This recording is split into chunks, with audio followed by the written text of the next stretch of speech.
예, 오늘 함께 나눌 말씀은 사무엘하 23장 8절부터입니다. 사무엘하 23장 8절부터 12절까지 제가 봉독하겠습니다.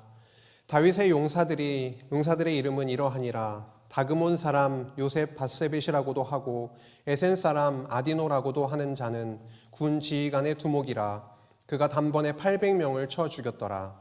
그 다음은 아호와 사람 도대의 아들 엘라살이니 다윗과 함께한 세 용사 중에 한 사람이라. 블레셋 사람들이 싸우려고 거기서 모임에 이스라엘 사람들이 물러간지라. 세 용사가 싸움을 도두고 그가 나가서 손이 피곤하여 그의 손이 칼에 붓기까지 블레셋 사람을 치니라. 그날에 여호와께서 크게 이기게 하셨으므로 백성들은 돌아와 그의 뒤를 따라가며 노력할 뿐이었더라. 그 다음은 하랄 사람 아게의 아들 삼마라. 블레셋 사람들이 사기가 올라 거기 녹두나무가 가득한 한쪽 밭에 모임에 백성들은 블레셋 사람들 앞에서 도망하되 그는 그 밭 가운데 서서 막아 블레셋 사람들을 친지라. 여호와께서 큰 구원을 이루시니라. 예, 지난 시간에 다윗의 찬양시를 함께 읽고 나누는 시간을 가졌습니다. 성도님들 한 주 지내시면서 혹시 성도님들의 마음 안에 하나님께서 부르게 하신 식구가 있었나요? 제가 여호와 주는 뭐뭐시요 이런 부분을 한번 마음속 혹은 적어보시면 좋겠다고 그렇게 말씀도 드렸었는데 혹시 그런 식구가 있었나 궁금합니다.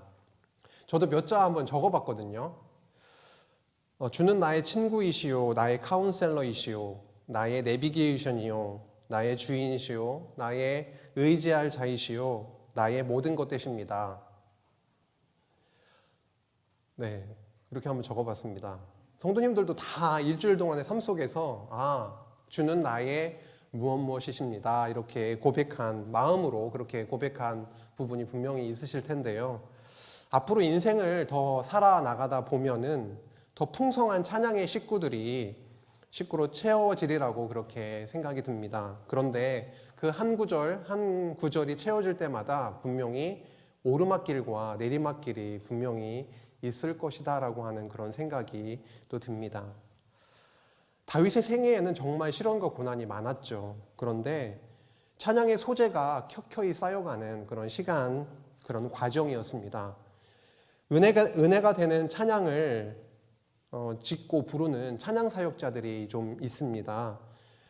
그들의 간증을 유튜브나 이렇게 들을 기회가 있죠. 들어보면은 정말 눈물 없이는 들을 수 없는 그들의 고난, 그리고 동시에 하나님께서 그들에게 베풀어 주셨던 정말 넘치는 그런 찬양을, 그 은혜를 그렇게 알게 됩니다. 광야를 지나며 찬양하시죠. 그 광야를 지나며를 부르는 김동욱 형제님도 계시고 감사 찬양, 은혜 찬양 들어보시고 불러보셨을 텐데 그걸 작사 작곡한 송경민 목사님 같은 경우에도 역시나 그렇더라고요. 다윗도 그랬었을 것이고요. 그리고 우리 성도 각자도 삶 속에서 그러한 과정을 걸어가고 계시고 그러한 찬양의 또 은혜의 그런 과정, 그런 시간들이 분명히 있을 것입니다. 사무엘하 22장의 찬양은 읽고 또 읽어도 질리지가 않습니다. 다윗의 인생이 주마등처럼 쫙 지나가기도 하고 그리고 그 식구마다 우리의 마음이 실리기도 하고 공감도 되고 정말 하나님의 풍성하신 은혜를 함께 누리게 되는 그러한 너무도 아름답고 풍성한 시입니다. 찬양입니다. 죄악 많은 다윗이었죠. 하지만 하나님께서 죄인임을 깨닫게 하시고 그리고 회개를 통해서 큰 은혜를 그렇게 누리게 하셨음을 저희가 그 찬양을 통해서도 함께 풍성하게 확인을 할 수가 있었습니다.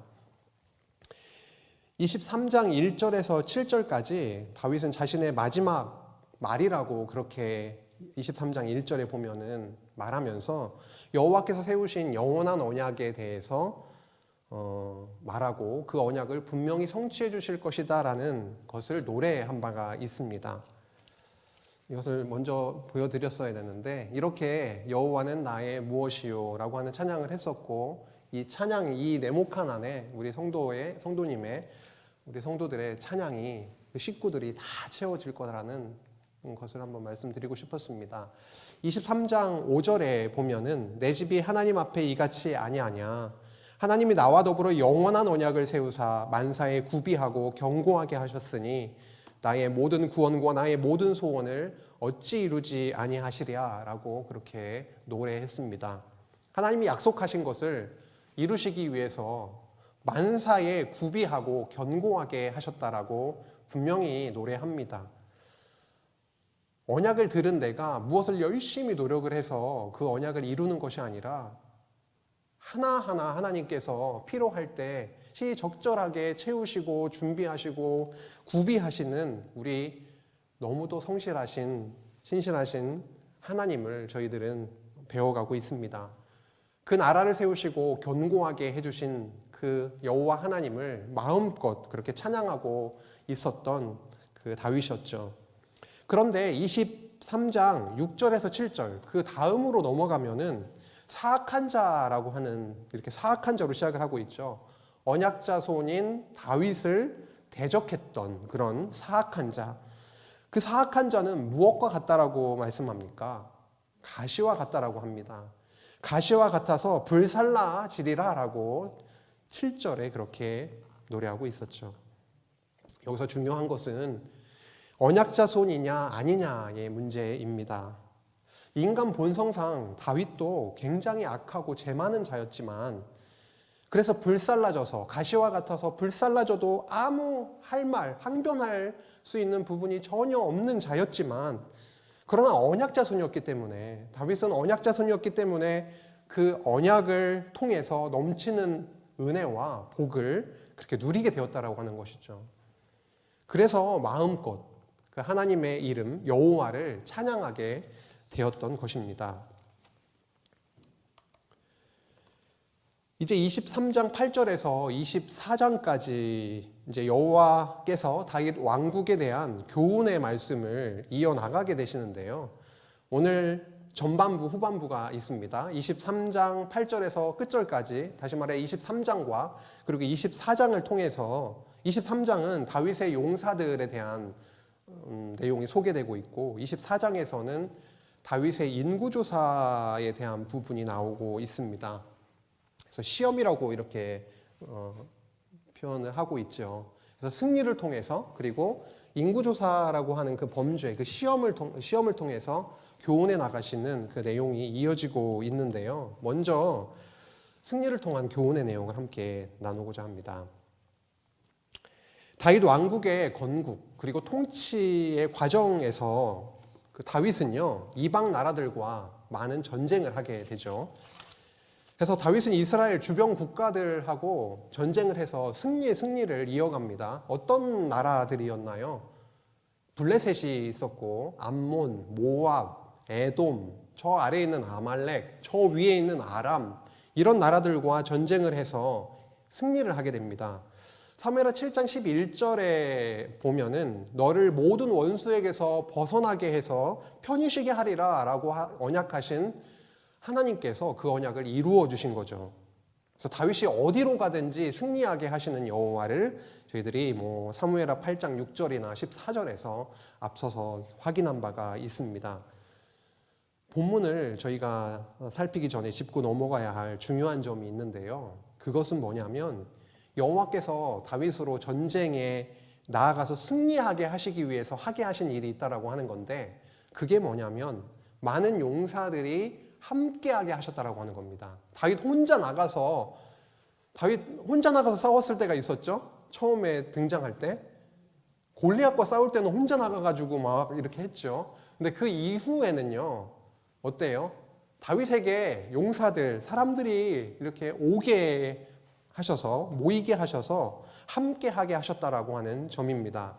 이 부분이 굉장히 중요합니다. 23장에서 다윗은 그들과 함께 싸워서 승리를 한 거죠. 다윗 혼자의 힘으로 싸워서 승리한 것이 아니라 하나님께서 붙여주신 자들과 함께 싸워서 승리를 했습니다. 사무엘 상하 이 마지막 이 위치에 이 내용을 적게 하신 것은 큰 의미가 있다라고 생각이 됩니다. 다윗 왕국이 굉장히 특출난 능력을 가지고 있는 다윗에 의해서 세워진 것이 아니다라고 하는 것이죠. 여호와께서 함께하게 하신 용사들과 더불어서 세워졌고, 그리고 언약에 신실하신 하나님의 능력으로 그렇게 세워졌다라고 하는 것이 본문 말씀을 통해서 굉장히 강조되고 있습니다. 그럼 누가 다윗과 그렇게 함께 싸우게 되었는지, 그 용사들은 누구였는지를 함께 좀 살펴보도록 하겠습니다.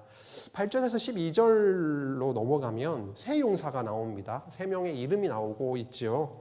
누구냐면 요셉 밧세벳이라고 하는 자입니다.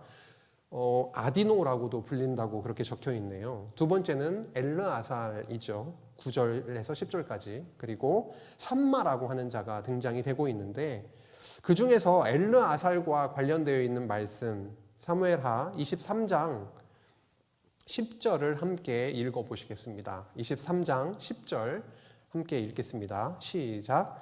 그가 나가서 손이 피곤하여 그의 손이 칼에 붓기까지 블레셋 사람을 치니라. 그날에 여호와께서 크게 이기게 하셨으므로 백성들은 돌아와 그의 뒤를 따라가며 노력할 뿐이었더라. 손이 피곤해서 손이 칼에 붓기까지 싸웠다라고 하는데, 어떤 느낌인지 대충 오시나요? 이렇게 감이. 이렇게 처음에는 굉장히 힘이 있으니까 칼을 꼭 쥐고 싸웠겠죠, 당연히. 그럼 점점 싸움이 치열해지고 시간이 지나면서 힘이 빠지고 지치니까 이거를 꼭 잡지 못하고 점점 힘이 빠지겠죠. 그렇죠. 그러면 이 모습은 유지가 되고 있지만 힘도 들어가지 않은 그런 상태. 마치 칼이 손에 붙어 있는지 손이 칼에 붙어 있는지 모르는 그런 상태. 굉장히 지쳐 있는 그 상태. 그런 상태였음에도 불구하고 여호와께서 크게 이기게 하셨다라고 적고 있네요.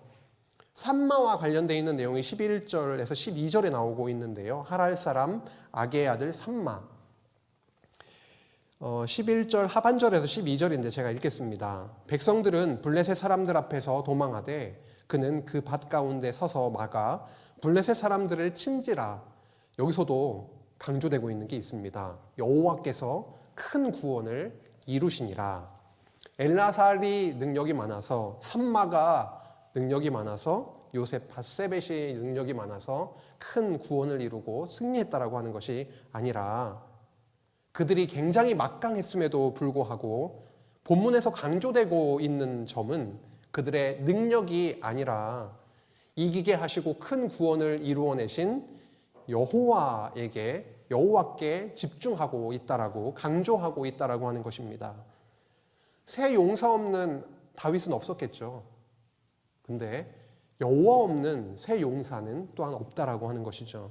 다윗 이야기의 끝에 다윗의 이름은 점점 작게 지우개를 한번 지웁니다. 그리고 여호와 하나님의 이름은 굉장히 크게 진하게 적고 있습니다. 30명의 두목이 있었어요. 많은 자들이 있었는데 30명의 두목이 있었는데, 그 30명의 두목 중에서도 3명이 또 있었다라고 하는 것이죠. 13절 이후에 나오면 새 용사에 대해서 또 나오는데, 이 새 용사는 방금 살펴봤던 새 용사하고는 다른 새 용사입니다. 30명의 두목 중에서 3명이라는 것인데요. 13절에서 17절로 넘어가면 이 새 용사가 얼마나 다윗에게 목숨을 바쳐서 충성하는지에 대한 그 이야기가 간단하게 소개되고 있습니다. 짧은 에피소드죠. 다윗이 어디에 있을 때냐면 사울에게 쫓겨다녔을 때 아둘람 굴에 갔던 거 기억나시죠? 아둘람에 있었을 때에 있었던 일입니다. 굉장히 좀 고난 가운데, 시련 가운데 있었던 그때에 새 용사가 다윗에게 나왔죠. 그때 다윗이 그들에게 소원을 말한 게 있었습니다. 블레셋이 그때 어디에 있었냐면 르바임 골짜기에 진쳐 있는 상태였고, 그리고 베들레헴에 그 요새가 베들레헴에 있었을 때였습니다. 그런 다윗이 이러한 것을 소원합니다. 23장 15절에서 17절인데요. 다윗이 소원하여 이르되, 그 새 용사에게 얘기한 거죠. 베들레헴 성문 곁 우물물을 누가 내게 마시게 할까? 다윗이 어느 동네, 어느 지역 출신입니까? 베들레헴 출신이죠. 베들레헴. 아버지 이새도 베들레헴 사람이고 다윗이 베들레헴 출신인데 베들레헴에서 자랐기 때문에 베들레헴 성문 곁에 있는 우물물의 맛이나 느낌이나 이런 걸 알고 있었던 거예요. 시원하고. 근데 아둘람에 있는 그 물은 베들레헴에 있는 물과 비교했을 때 이게 너무 다른 겁니다. 근데 지금 어려운 이 상황 속에 갑자기 베들레헴에서 마셨던 그 물맛이, 그 갈증을 해소해 줄 수 있는 그 시원한 물맛이 생각이 났던 거죠. 그래서 그것을 누가 내게 마시게 할까라고 그렇게 하매 새 용사가 블레셋 사람의 진영을 돌파하고 지나가서 베들레헴 성문 곁 우물물을 길어가지고 다윗에게 왔으나 다윗이 마시기를 기뻐하지 아니하고 그 물을 여호와께 부어드리며 이르되 여호와여 내가 나를 위하여 결단코 이런 일을 하지 아니하리이다. 이는 목숨을 걸고 갔던 사람들의 피가 아니니까 하고 마시기를 즐겨하지 아니하니라. 새 용사가 이런 일을 행하였더라. 여기서 강조되고 있는 것은 새 용사가 이런 일을 행하였더라. 어떤 일이요? 목숨을 내걸고 블레셋 사람들이 진을 치고 있는 요새가 있는 그것을 뚫고 지나가서 길어왔다라고 하는 것입니다. 다윗에게는 이렇게 목숨을 걸고 충성하는 용사들이 곁에 있었습니다. 여호와께서 이런 자들을 곁에 붙여주셨기 때문에 다윗 왕국이 세워질 수 있었던 거죠. 굳건하게 통치될 수 있었고 승리를 거둘 수 있었다라고 하는 것입니다.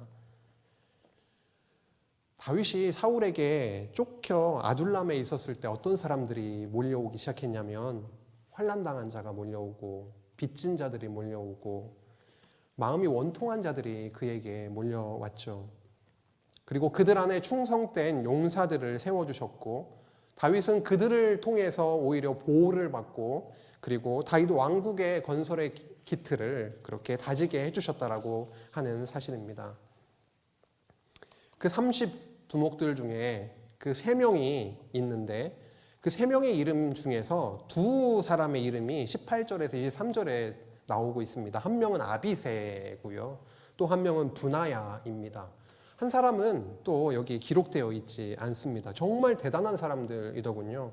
그래서 본문 내용을 자세히 살피지는 못하겠지만 다윗에게는 이렇게 용맹스러운 용사들이 함께하고 있었다라고 하는 사실입니다. 다윗은 참 든든했지 않겠습니까?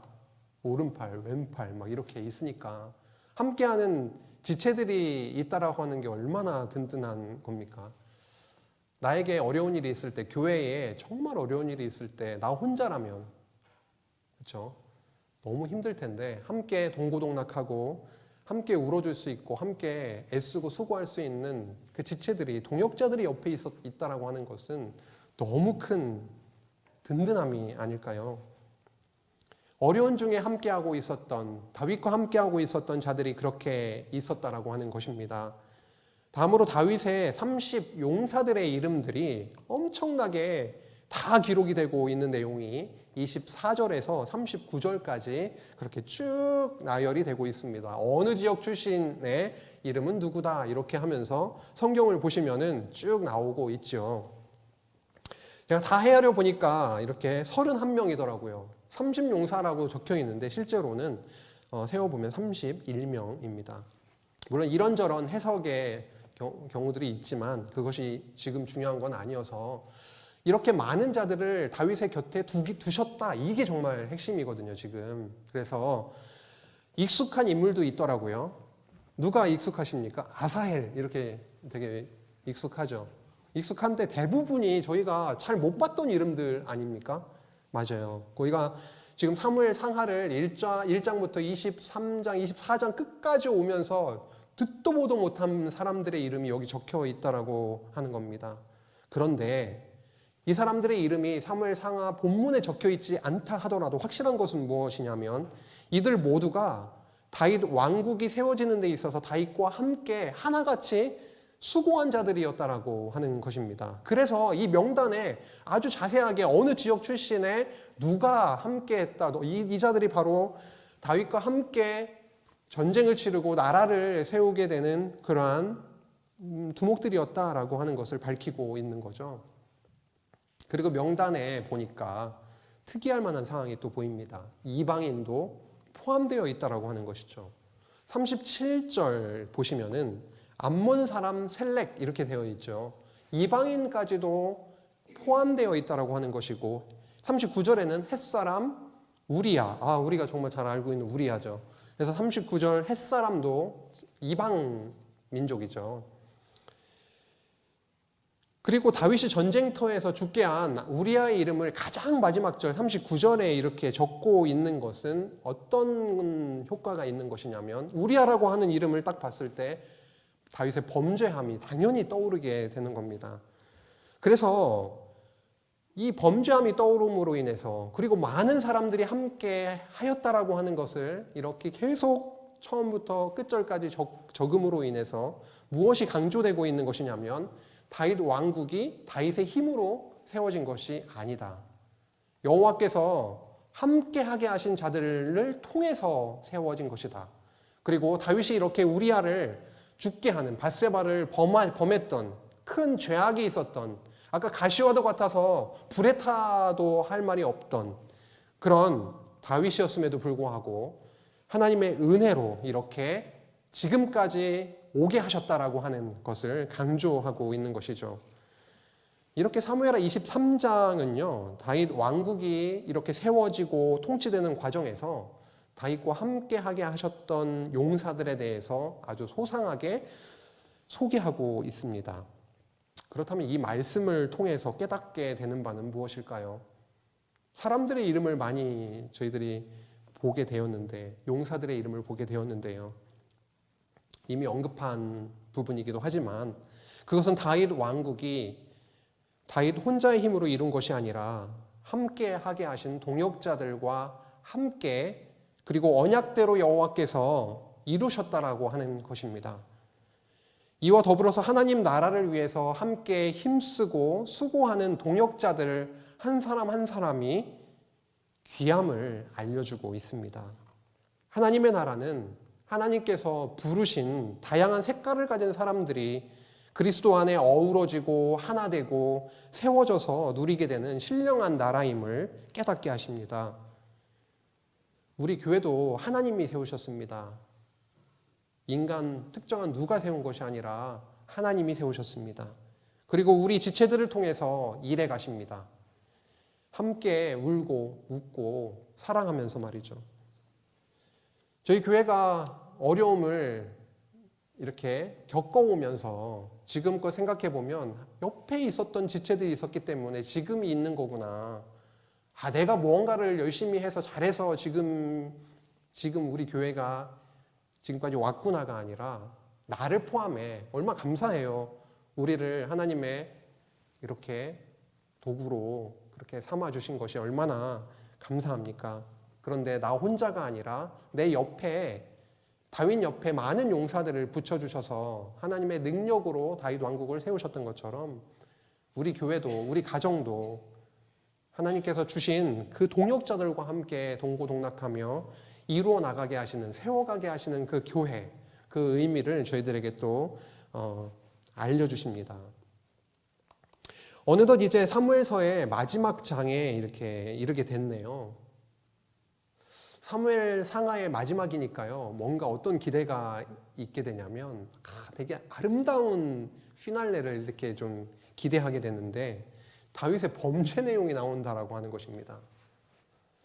우리 예상을 완전히 뒤엎어버리죠. 하나님은 은혜되게 하시기 위해서 은혜임을 모르고 또 끝나면 안 되잖아요. 하나님이 이루어 주신 일이 너무 많은데 그것이 나의 힘으로 된 거야. 이렇게 끝나면 너무 슬프잖아요. 그래서 끝에 네 힘으로 한 게 아니야. 내가 네 옆에 붙여준 자들을 통해서 내가 이루었어 라고 말씀하시는 거고 이제 24장에 가서는 또 그와 같은 맥락에서 하나님께서 말씀하시는 거죠. 24장으로 넘어가면은요, 시험을 통한 교훈입니다. 그래서 시험은 인구조사죠. 인구조사가 항상 나빴습니까, 성경에서? 아니요. 출애굽할 때, 그리고 광야 생활을 시작할 때, 그리고 광야 생활을 끝나고 나서 인구조사를 했잖아요. 그때는 여호와께서 이렇게 우리와 함께 하셔서 백성을 번창하게 해주셨다. 여호와 하나님의 영광을 드러내는 인구조사도 있고 또 다른 인구조사가 있다라고 하는 것이죠. 또 다른 인구조사, 다윗이 했던 인구조사. 23장에서 다윗의 용사들이 등장했잖아요. 좀 달리 표현하자면 군사력이 되겠죠. 근데 24장에 넘어오면은 다윗이 하나님보다 뭘 더 의지한다라는 겁니까? 그 군사를 의지한다라는 겁니다. 사람의 힘, 내가 뭔가 부려서 무언가 할 수 있을 것 같은 그것을 의지하고 있음을 아주 적나라하게 노출시키고 있습니다. 다윗이 요압 장군에게 야, 이스라엘과 유다의 인구조사를 그렇게 해와라 라고 명령하게 되죠. 이로 인해서 하나님께서는 큰 징계를 내립니다. 그리고 갓 선지자를 그에게 보내서 세 가지 재앙을 제안을 하고 그 중에 하나를 고르게 하죠. 전염병 재앙을 골랐고요. 아주 많은 사람이 죽게 되는데 그것을 하나님께서 멈추게 하시는 역사를 하시거든요. 그게 오늘 너무도 24장에서 중요한 내용입니다. 단을 쌓고 제사를 드리게 하심으로 그 재앙을 멈춰주세요. 이 본문이 말씀하고자 하는 바가 무엇인지 함께 생각해 보면 좋겠습니다.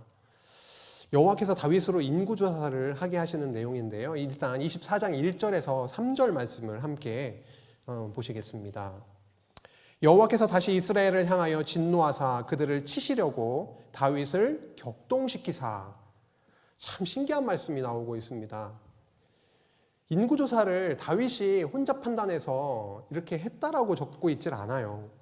주어는 분명히 여호와께서입니다. 그리고 다시입니다. 다시. 무언가 있었는데 다시 이스라엘을 향하여 진노하사 그들을 치시려고 다윗을 격동시키사 가서 이스라엘과 유다의 인구를 조사하라 그렇게 하신지라.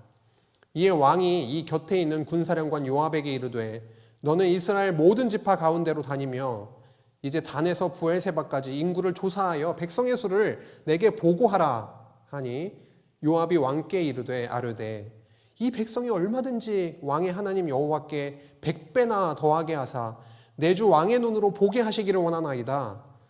그런데 내 주 왕은 어찌하여 이런 일을 기뻐하시나이까? 21장에서 어떤 일이 있었죠? 3년의 기근이 있었습니다. 그래서 기근을 통해서 이스라엘을 치셨던 일이 있으셨어요. 근데 다시 이스라엘을 향해서 진노하셔서 그들을 치시려고 그 다윗의 마음을 격동시키셨다라고 그렇게 표현합니다. 그래서 인구조사를 하게 하셨다고 적고 있죠.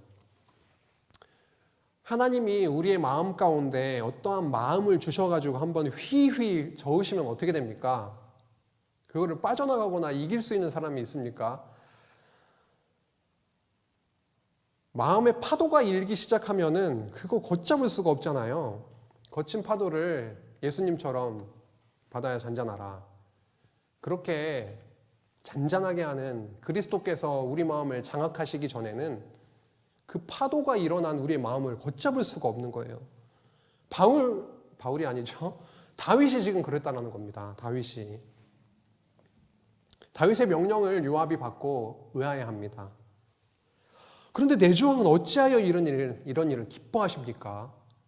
요압이 생각해도 이해가 되지 않는 거예요. 지금까지 여호와께서 함께 하시면서 이루게 하신 일, 베풀어 주신 그 은혜가 이렇게 큰데 지금 왕은 왜 인구조사를 하려고 하시는 겁니까? 라고 하는 거죠. 사실 다윗은 어쩔 수가 없었어요. 왜요? 격동시키셨으니 어떻게 합니까? 하나님이 그 마음에 휘저어 버리셨으니 그걸 어떻게 하겠습니까?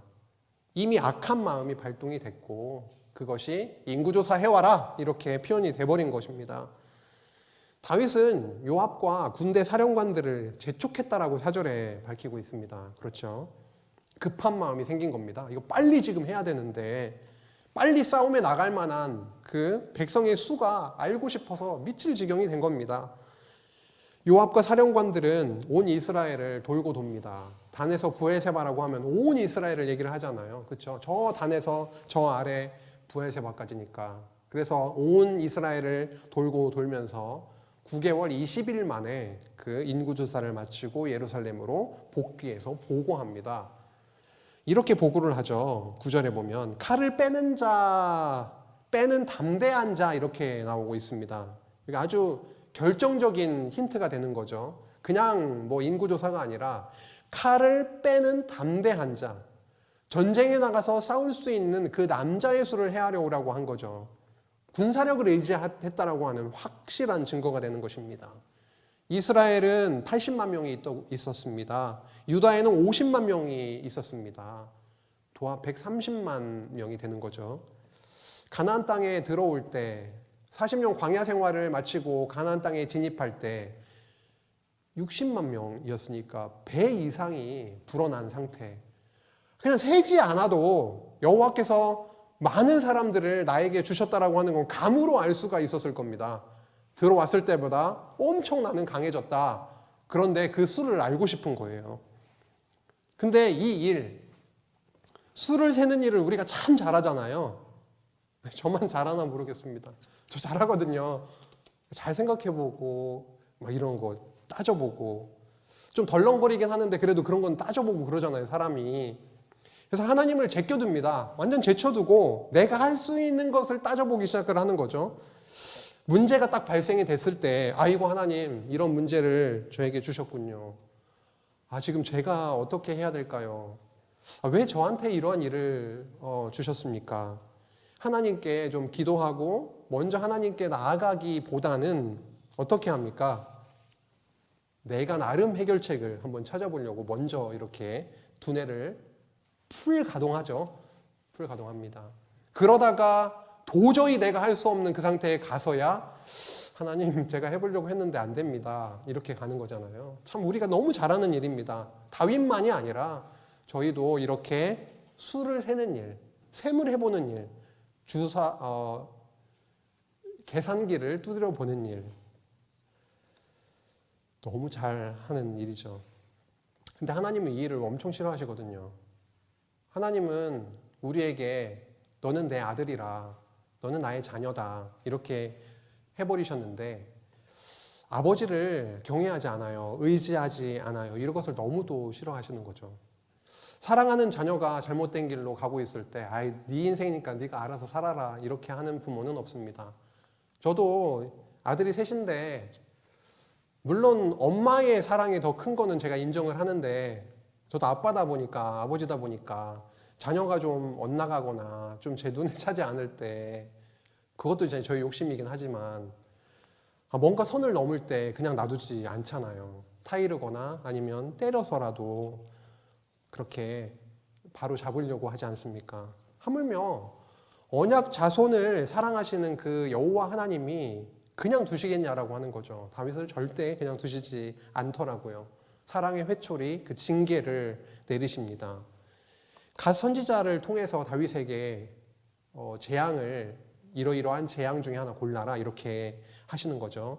다윗은 인구조사를 딱 하고 나서 그 결과를 듣고 나서 마음이 굉장히 편안하고 이제부터는 내가 뭔가를 할 수 있겠구나 이런 마음이 아니라 어떻게 됐냐면 굉장히 자책하고 내가 범죄를 저질렀구나 하나님을 잊고 내가 이러한 상황에 빠졌구나 라고 하는 것을 아주 깊이 회개하는 그런 모습이 나오고 있습니다. 24장 10절에 보니까요 다윗이 백성을 조사한 후에 인구조사한 거죠. 백성을 조사한 후에 그의 마음에 자책하고 다윗이 여호와께 아뢰되 내가 이 일을 행함으로 큰 죄를 범하였나이다. 여호와여 이제 간구하옵나니 종의 죄를 사하여 주옵소서. 내가 심히 미련하게 행하였나이다 하니라. 큰 죄를 범하였나이다. 나의 죄를 용서하여 주옵소서. 여호와께서는 이렇게 다윗의 인구조사를 통해서 바로 이거를 노리신 거죠. 이 일이 일어나도록 하신 거죠.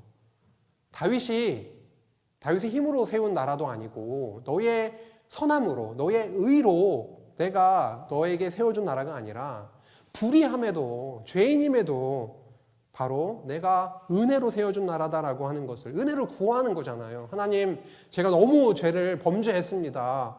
나의 이 죄를 용서해 주십시오. 사해 주십시오라고 그렇게 하나님께 은혜를 구하는 그 자리, 은혜의 보좌 앞으로 나아가게 하는 그런 하나님의 절묘한 뜨거운 사랑의 그 역사의 섭리인 것이죠. 지금껏 함께 하셔서 언약대로 다윗 왕국을 세워주시고 통치하신 그 참 사랑의 그 자비의 하나님께로 이제는 시선을 돌려서 고정시키시는 그런 작업을 하고 계시는 것입니다. 저희도 워낙에 다른데 잘 보니까요. 하나님 이외에 다른 길로 가기 쉽고 하니까 아니야, 나에게 와, 나를 바라봐, 나를 의지해 라고 하는 하나님의 강력한 사랑의 역사 섭리임을 저희가 보게 됩니다. 잠언 3장 12절에 보면은요, 대저 여호와께서 그 사랑하시는 자를 징계하시기를 마치 아비가 그 기뻐하는 아들을 징계함 같이 하시느니라 라고 하십니다. 이 말씀처럼 여호와께서 다윗에게 선지자를 보냅니다. 참 이것도 너무 중요한 거죠. 죄악에 빠져 있었을 때, 어두움에서 허우적거리고 있었을 때, 찬물 더운 물 가리지 못하고 완전 그렇게 어지러움 가운데 있었을 때 선지자를 보낸다라고 하는 것이죠. 선지자를 보내서 길을 제시하고, 그렇죠? 물론 매는 맞아야 되더라고요. 보니까 이게 참 아픈 얘기인데 여기 보니까요, 갓 선지자를 다윗에게 보냅니다. 갓 선지자를 보내서 세 가지 제안을 하게 되는 것이죠. 첫 번째는 7년 기근입니다. 이거 당하고 싶겠습니까? 지금 바로 앞에 21장에서 3년 기근만으로도 미칠 것 같았는데 7년을 당하라니요? No! 이랬을 겁니다. 두 번째는 뭡니까? 3달 동안 원수에게 쫓기는 거요. 사울에게 지금까지 진절머리나게 쫓겨다녔는데 또 쫓기고 싶겠습니까?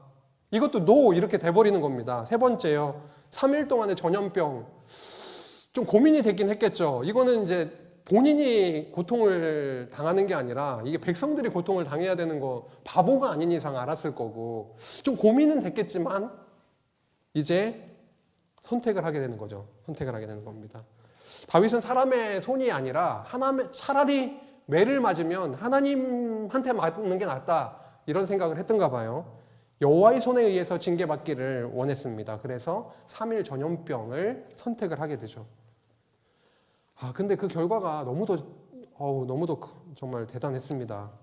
단에서 부엘세바까지 인구조사를 시켰더니만 이번에는 단에서 부엘세바까지 사랑하는 백성, 귀한 백성들이 죽어나가는데 뭐 몇백 명, 몇천 명 수준이 아니라 7만 명이 죽어나가게 되는 참혹한 그런 현실 속에 있게 됐습니다. 그런데 16절에 보니까요, 여호와께서 천사가 예루살렘을 멸하려 하는 그런 내용이 나오지 않습니까? 이제 천사가 예루살렘을 완전히 멸해버리려고 하는 그런 상황 속에 있었다고 하는 건데요. 멸하려 하자 재앙 내리신 것을 니우치사 이렇게 표현하고 있습니다. 하나님께서 니우치사 백성을 멸하는 천사에게 족하다. 이젠 내 손을 거두라. 이렇게 말씀하시죠. 여기서 니우치다라고 하는 단어가 약간 좀 고개를 갸우뚱하게 합니다. 하나님이 뭔가를 해놓으시고 내가 잘못했나? 이렇게 니우치는 이런 게 아니라 이 니우치다라고 하는 것은 히브리어로 나함인데요. 나함은 뜻을 돌이키다, 불쌍히 여기다, 측은히 여기다 이러한 자비의 그런 마음을 표현을 하는 단어입니다. 이제 멸해질 것을 보시면서 언약의 하나님 아니십니까? 세우신 언약이 분명히 있는데요. 아브라함에게 세우신 언약도 있고 다윗에게 세우신 언약이 있는데 그 언약 백성들이 죽어나가고 멸절되는 것을 보실 수가 없는 거죠. 하나님이. 그러니까 멈춰 세우는 겁니다. 불쌍히 여기는 마음이 발동이 되신 거죠. 여호와는 진멸하는 게 목적이 아니시거든요. 깨닫게 하시는 것이 목적이기 때문에 백성이 여호와를 의지하고 여호와께로 다시 돌아오는 게 그게 목적이기 때문에 재앙을 멈추게 하시는데 그 과정에서 어떠한 일을 행하게 하시느냐, 이게 오늘의 24장에서 굉장히 중요한 부분입니다. 24장 17절 한번 보실게요. 다윗이 백성을 치는 천사를 보고 곧 여호와께 아뢰어 이르되 나는 범죄하였고 악을 행하였거니와 이 약무리는 무엇을 행하였나이까? 아무 죄가 없지 않습니까? 범죄는 제가 했지 않습니까? 그러니 청하건대 주의 손으로 나와 내 아버지의 집을 치소서 하니라. 이제 좀 정신이 좀 드는 겁니다. 나를 차라리 쳐주십시오. 우리의 집을 차라리 집안을 왕가를 치십시오 라고 하는 그러한 말이죠. 근데 여호와께서 갓 선지자를 통해서 이제 선포하는 말씀이 있는 겁니다.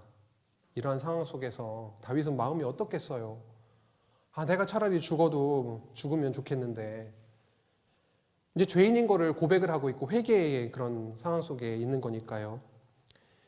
여호와께서 갓 선지자를 통해서 이렇게 또 얘기를 하기 시작하는 겁니다. 여부스 사람의 그 사람 아리우나의 타작마당에 가서 그 타작마당을 사서 제단을 쌓아라. 그리고 제사를 드려라. 라고 하는 것을 말씀합니다. 아라우나 같은 경우에는요, 여부스 사람이니, 여부스 같은 경우에 예루살렘에 살고 있었던 가나안 7족속 중에 한 족속인데요. 자녀 세력인 거니까요, 어떻게 보면은. 아라우나 같은 경우에 왕이 이렇게 나오는 거는 굉장히 두려운 일이거든요. 뭔가 우리가 잘못했나? 우리를 완전 멸절시키러 오시는 건가? 이런 두려움 가운데 있기도 했을 텐데, 이제 타작마당을 팔라 하니 기꺼이 드리고자 합니다. 그런데 다윗은 값을 결국은 치르고 타작마당과 소를 사서 제단을 쌓게 됩니다. 23절, 25절 한번 보실게요. 왕이여, 아라우나가 이것을 다 왕께 드리나이다 하고 또 왕께 아뢰되, 왕의 하나님 여호와께서 왕을 기쁘시게 받으시기를 원하나이다. 왕이 아라우나에게 이르되, 그렇지 아니하다. 내가 값을 주고 내게서 살이라. 값 없이는 내 하나님 여호와께 번제를 드리지 아니하리라 하고, 다윗이 은 50세겔로 타작마당과 소를 사고 그곳에서 여호와를 위하여 제단을 쌓고 번제와 화목제를 드렸더니, 이에 여호와께서 그 땅을 위한 기도를 들으심에 이스라엘에게 내리는 재앙이 그쳤더라. 너무 귀한 말씀이죠. 그냥 준다 하니 받아서 제단 쌓을 수도 있었을 텐데 값을 치릅니다. 그리고 제단을 쌓죠. 제사를 드리게 되는 거죠. 예수님 생각 딱 나시죠? 하나님이 아들의 생명의 값을 치르시고 영원한 제사를 드리게 하셨던 그 놀라운 구원의 역사를 저희들이 또 떠올리게 되는데, 그런데요, 아라우나의 타작마당과 관련해서 간단하게 살펴볼 게 있습니다. 놀랍게도 이 장소가 어떤 장소냐면, 여호와께서 아브라함에게 아들 이삭을 바치라고 했잖아요. 어느 곳에서요? 모리아산에서요. 그 바치라고 했던 모리아산과 동일한 장소라고 하는 거예요, 여기가. 그리고 솔로몬 성전이 세워질 장소다라고 하는 겁니다. 역대하 3장 1절에 한번 보면은요, 솔로몬이 예루살렘 모리아산에 여호와의 전 건축하기를 시작하니, 이제 솔로몬이 전 성전을 건축하기 시작하는데 모리아산에 건축을 했다라고 하는 거죠. 그곳은, 이 모리아산은 전에 여호와께서 그의 아버지 다윗에게 나타나신 곳이요, 여부스 사람 오르난의 타작마당에 다윗이 정한 곳이라고 나오고 있습니다. 오르난의 타작마당. 죄인인 다윗이 값을 치르고 제단을 쌓고 제사를 드려서 용서함을 받은 그 은혜를 누리게 된 그 장소가 바로 성전이 세워질 장소였다라고 하는 것이죠. 여호와께서 범죄한 다윗으로 솔로몬 성전이 세워질 터에 제단을 쌓고 번제와 화목제를 드리게 하심으로 그렇게 죄 용서를 해주시고 재앙을 거두어 주셨습니다. 됐다, 멈추어라. 그렇다면 다윗의 인구조사라고 하는 이 시험, 이 인구조사 사건을 통해서 여호와께서 교훈하시고자 하는 바가 무엇일까요? 그것은 여호와께서 우리의 마음을 붙들어 주시지 않으면은 어느 누구든지 언제든지 하나님을 잊고 범죄할 수밖에 없는 나약한 죄인이다라고 하는 것이죠. 그러나 이러한 죄인일지라도 성전 제사를 통해서 그 죄를 사함받고 언약하신 나라의 백성으로 살아가게 하시겠다라고 하는 것입니다. 그리고 앞으로 이어질 역사 속에서도 성전 제사를 통해서 사죄의 은혜를 베푸셔서 언약대로 나라를 통치해 나가실 것을 그렇게 선언하고 계시는 거죠. 앞으로 이어질 열왕기의 역사도 여기에 연장선상이라고 하는 겁니다. 성전 없이는 살아갈 수 없는 그런 나라, 이름하여 제사장 나라로서의 면모를 갖추게 하시는 거죠. 그래서 솔로몬이 성전을 짓게 되는 것입니다. 다윗이 왕이 된 것도 그렇고요. 다윗 왕국이 세워지는 것도 오직 여호와의 은혜였습니다. 다윗과 함께 했던 그 용사들을 붙여주셨기 때문에 승리가 있었고요. 다윗은 범죄와 죄악으로 죽을 수밖에 없었던 그런 자였지만 제단 위에 제사를 그렇게 드리게 하심으로 하나님과의 화목, 그 화목을 이루어 주셨다라고 하는 것이죠. 모든 것이 하나님의 언약 자손을 향하신 사랑의 결과였고 은혜였다라고 하는 것입니다. 이렇게 사무엘 상하가 마무리가 되고 있습니다. 오늘 사무엘서 마지막 장까지 이렇게 오게 됐네요. 사무엘상 1장 시작을 해서 참 여러 달 동안 함께 나누게 되었는데 다윗 이야기가 이렇게 막이 내려지고 있습니다.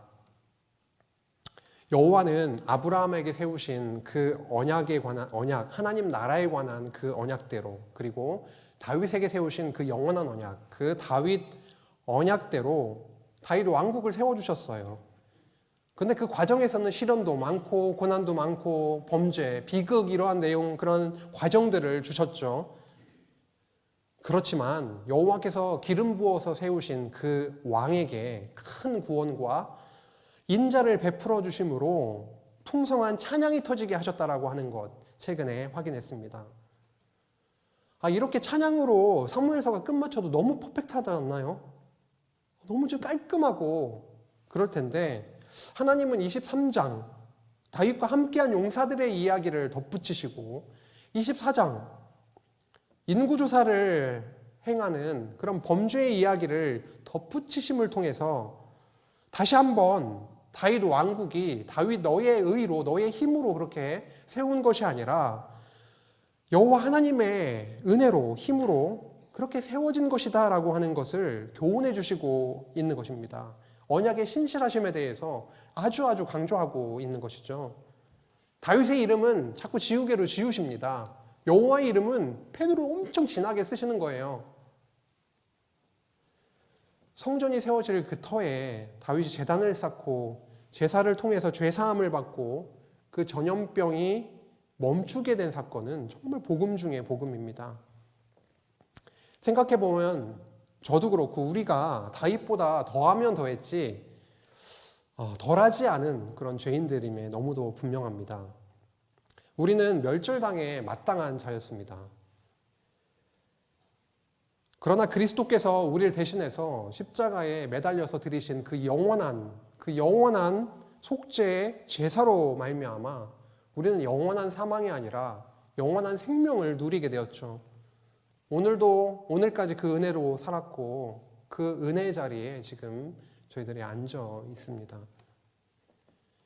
그리고 우리는 거룩하신 하나님의 부르심을 받은 예수 그리스도 안에 한 몸을 이룬 지체이고 동역자들입니다. 다윗에게 37명의 용사가 없었으면 어쩔 뻔했습니까? 다윗이 제대로 살아있을 수 있었겠습니까? 다윗 왕국이 세워질 수가 있었을까요? 필요한 동역자들을 그때그때 부르시고 함께 하게 하셔서 함께 애쓰고 함께 수고해서 다윗 왕국을 그렇게 세우고 통치해 주셨듯이 견고하게 해 주셨듯이 우리를 그리스도 안으로 부르셔서 어떠한 자들이요? 빚진 자, 원통한 자, 정말 힘없는 자, 이러한 자들이었던 죄 많은 자, 그런 자들이었던 우리들을 그리스도 안으로 이렇게 불러주셔서 성전의 제목을 삼아주시고 우리를 성전 삼아주셨다라고 하는 사실입니다. 그래서 용서와 안식을 주시는 성전 대신 그리스도 안에 한 지체가 되어서, 그리고 우리가 이게 동역자로 한 몸이 되어서 안식을 누리게 되었다라고 하는 그 놀라운 사실입니다. 그리스도의 십자가의 구속의 은혜로 우리를 불러주셨다라고 하는 것, 그리고 우리를 함께 그 영광된 자리에 부르셔서 성전 안에서 누리는 그 안식을 우리에게 풍성하게 주시고 하나님만 바라볼 수 있도록 다른 것들을 치시고 때로는 징계하셔서 뼈 아프지만 하나님과의 그 사랑을 다시 이어나가게 하시는 그 놀라운 하나님의 자비의 영광을 남은 한 주 동안도 잘 누리시기를 기도합니다. 함께 기도하시겠습니다. 하나님 아버지, 너무도 감사합니다. 가시와 같아서 불에 타 없어져도 할 말 없는 저희들인데 죄인들을 부르시고 아무 능력 없고 먼지와도 버러지와도 같은 저희들을 부르셔서 하나님의 성전으로 삼아주시니 너무도 감사합니다. 예수 그리스도의 십자가의 속죄 제사를 저희들 잊고 살 때가 많이 있습니다. 우리의 시선이 다른 데 가지 않고 예수께로 고정될 수 있도록 우리에게 사랑의 매를 때려주실 때가 간혹 있는데 하나님 무뎌지지 않게 하여 주시고 하나님만을 온전히 바라보며 그리스도의 피로, 아들의 피로 세우신 그 하나님의 나라 안에서 귀한 지체들과 함께 동고동락하고 사랑하고 섬기며 하루하루를 살아가는 복된 자들로 인도하여 주옵소서. 예수님의 이름으로 기도했습니다. 아멘.